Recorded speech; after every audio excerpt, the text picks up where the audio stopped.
السلام عليكم ورحمة الله تعالى وبركاته. نتحدث اليوم عن شخصية جزائرية محنكة وشجاعة.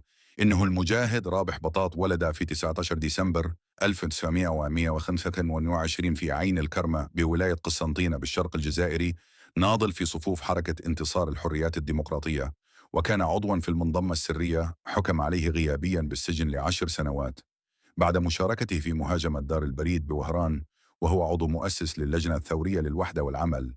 كان كذلك من بين مجموعة ال22 ومجموعة ال6 قادة التاريخيين الذين أعطوا إشارة انطلاق الثورة الجزائرية التحريرية المضفرة رحمه الله تعالى، واسكنه فسيح جنانه إن شاء الله.